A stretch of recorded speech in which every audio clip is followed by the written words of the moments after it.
Souvent, on utilise les formules ci-dessous pour calculer les surfaces des formes géométriques suivantes. Pour un rectangle, sa surface est calculée par la relation suivante en multipliant sa longueur L majuscule par sa largeur L minuscule. Pour un carré, on calcule sa surface en multipliant son côté C par son côté C. Pour le triangle, on calcule sa surface en multipliant sa base V par sa hauteur H et on divise le tout par 2.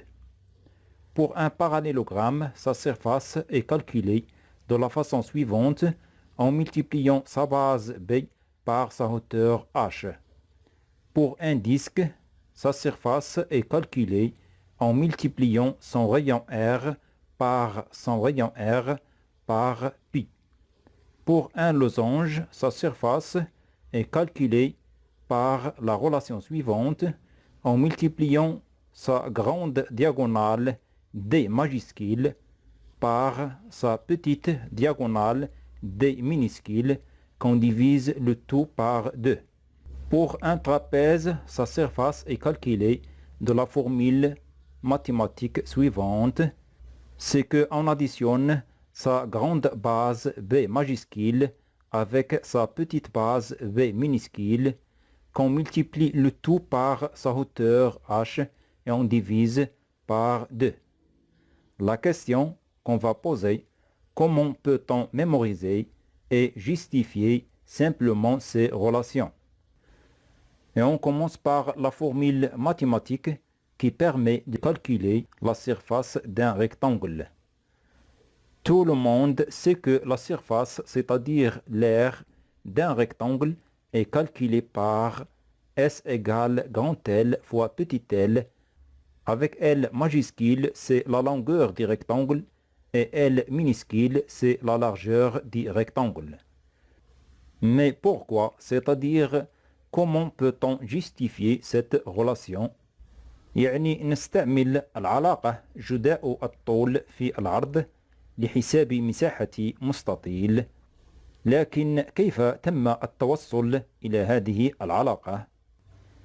Pour cela, on prend un exemple en considérant un rectangle de longueur L majuscule égale 5 cm et de largeur L minuscule égale 3 cm. Et on choisit une échelle, par exemple, cette portion représente 1 cm, c'est-à-dire 1 cm c'est une unité de longueur. يعني 1 سنتيمتر فهي وحدة للطول. يعني نختار سلما للطول والذي قد يكون بالمليمتر أو بالسنتيمتر أو بالمتر أو بالكيلومتر، وذلك حسب مسافة الطول.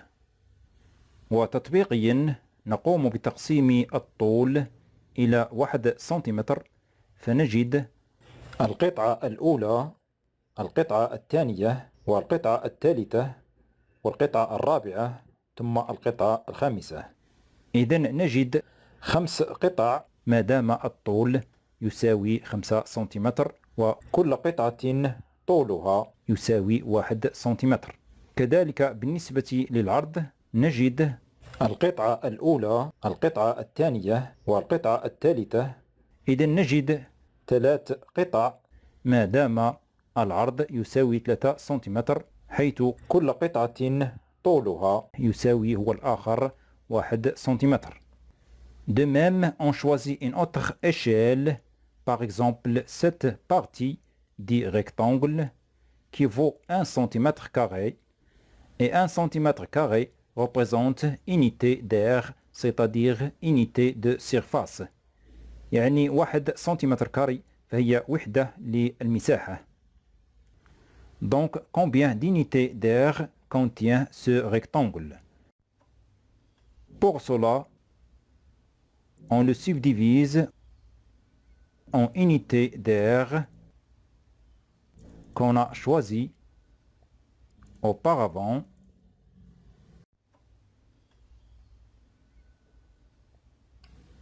Et après, pour calculer la surface ou l'aire de ce rectangle, on compte le nombre d'unités d'air qu'il contient. On a donc une unité, 2, 3, 4, 5.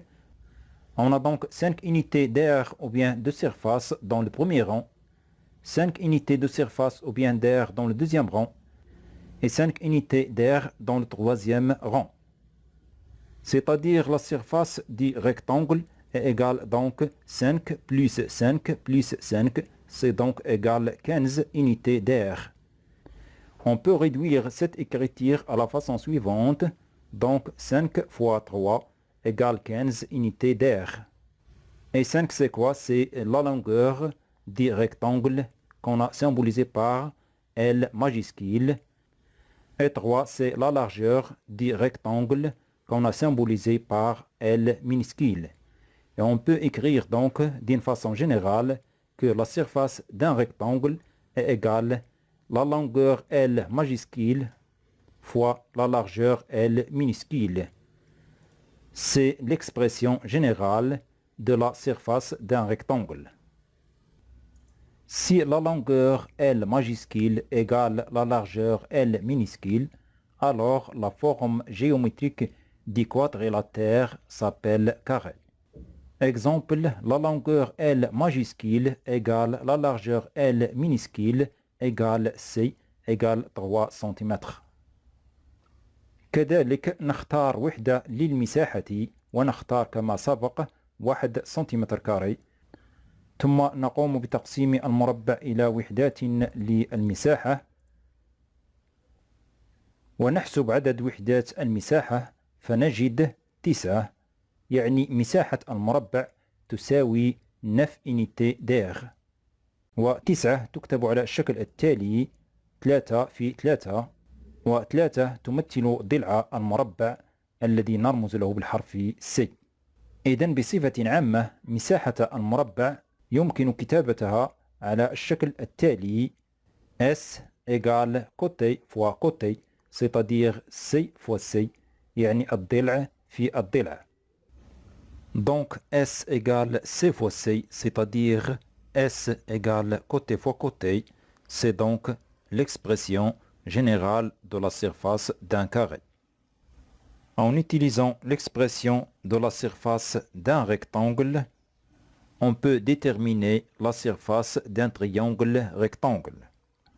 Donc, qu'est-ce qu'un triangle rectangle?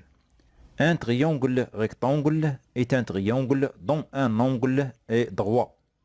Donc, considérons ce triangle de hauteur H et de base V. Et on ajoute à ce triangle un autre de même dimension, de telle façon d'avoir un rectangle. Et on a vu auparavant que la surface ou bien l'aire d'un rectangle a pour expression grand L fois petit l, c'est-à-dire le produit de sa longueur par sa largeur.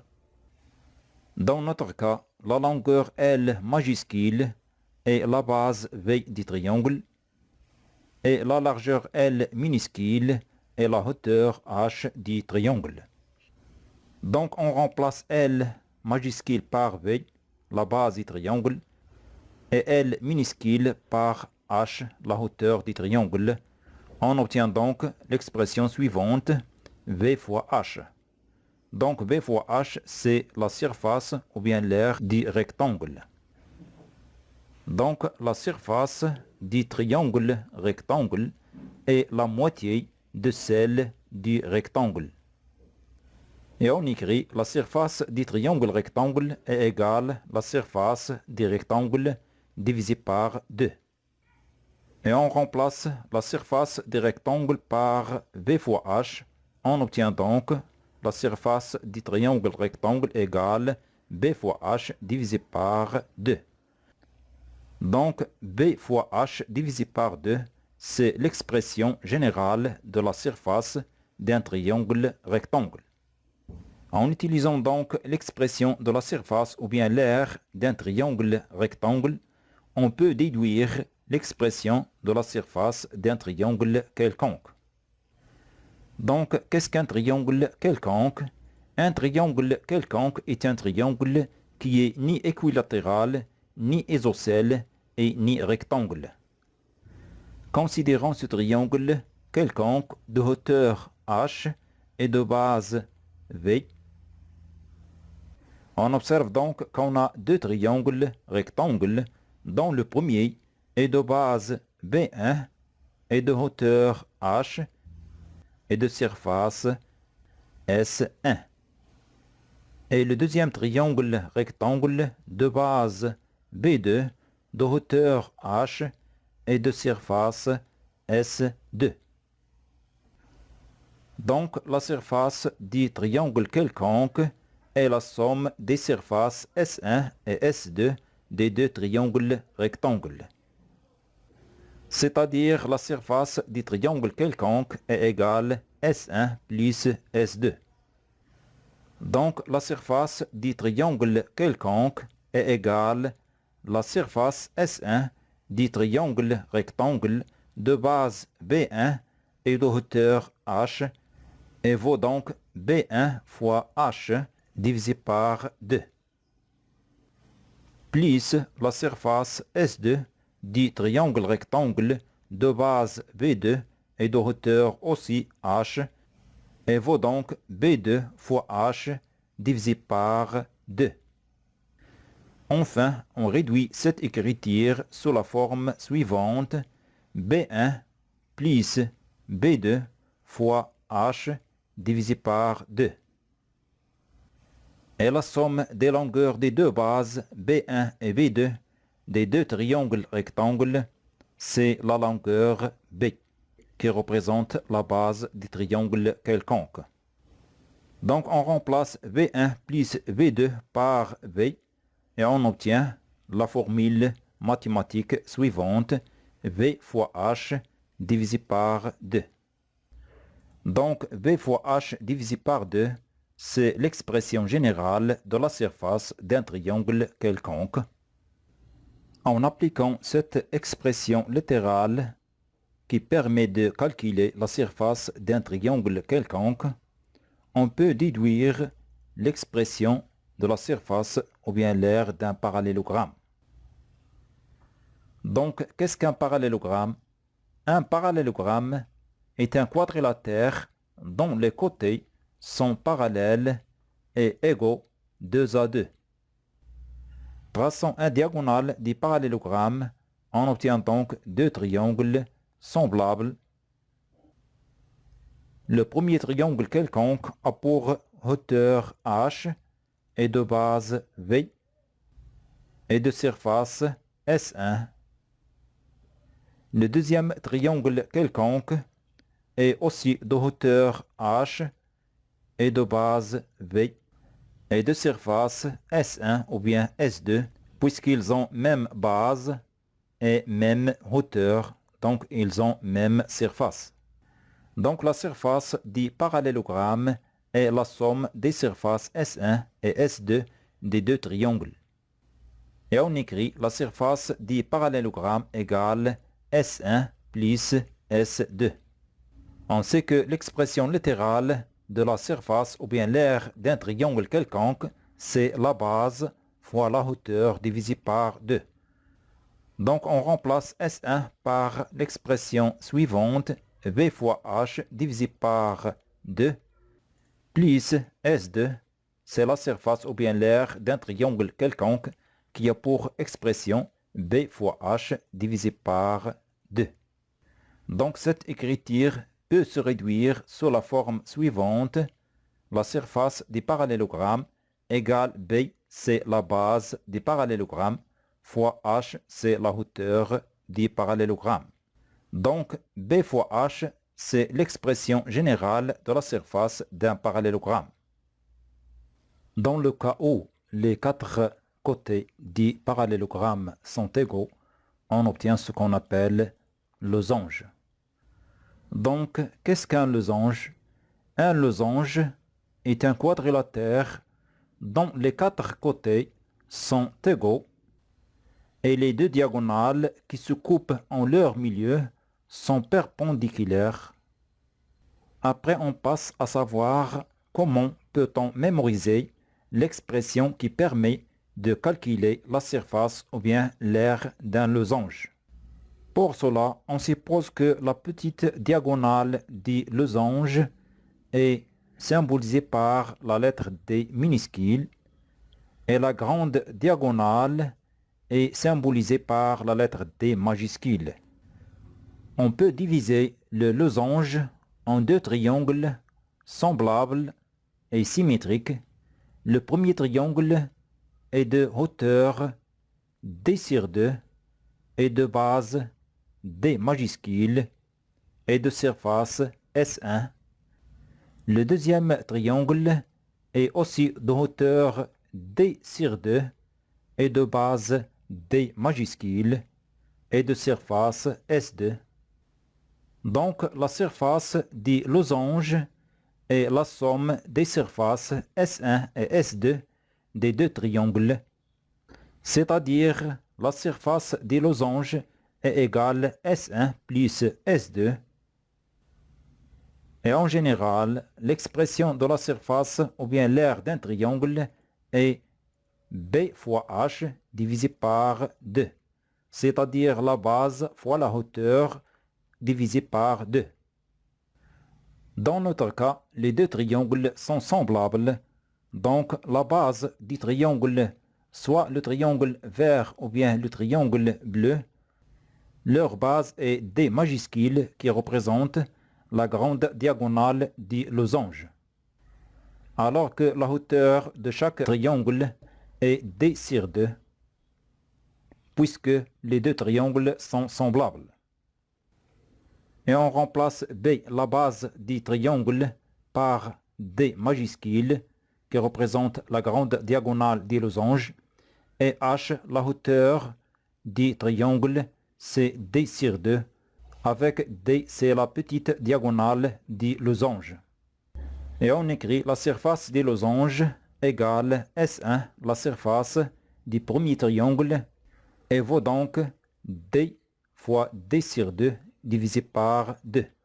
On a donc remplacé B, la base du triangle, par D, la grande diagonale du losange, et H, la hauteur du triangle, par D sur 2, c'est-à-dire la moitié de la petite diagonale du losange, plus S2, c'est la surface du deuxième triangle. Et puisque les deux triangles sont semblables, c'est-à-dire les deux triangles sont les mêmes, on obtient la même formule, D fois D sur 2 divisé par 2. Cette écriture, on peut la réduire sous la forme suivante. C'est donc D majuscule fois D minuscule divisé par 2. Qu'on peut l'écrire sous une autre forme, c'est donc D majuscule qui représente la grande diagonale du losange fois D minuscule qui représente la petite diagonale du losange divisé par 2. Cette relation mathématique représente l'expression générale de la surface d'un losange. Après, on va essayer de savoir comment peut-on mémoriser et justifier l'expression qui permet de calculer la surface ou bien l'aire d'un trapèze. Donc, qu'est-ce qu'un trapèze? Un trapèze est un quadrilatère qui possède deux côtés parallèles. Chaque trapèze possède une grande base qu'on symbolise par la lettre B majuscule et une petite base qu'on symbolise par la lettre B minuscule. Après, on divise le trapèze en deux triangles.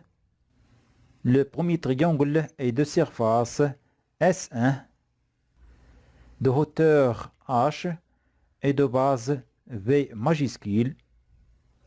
Le deuxième triangle est de surface S2, de hauteur H et de base B minuscule.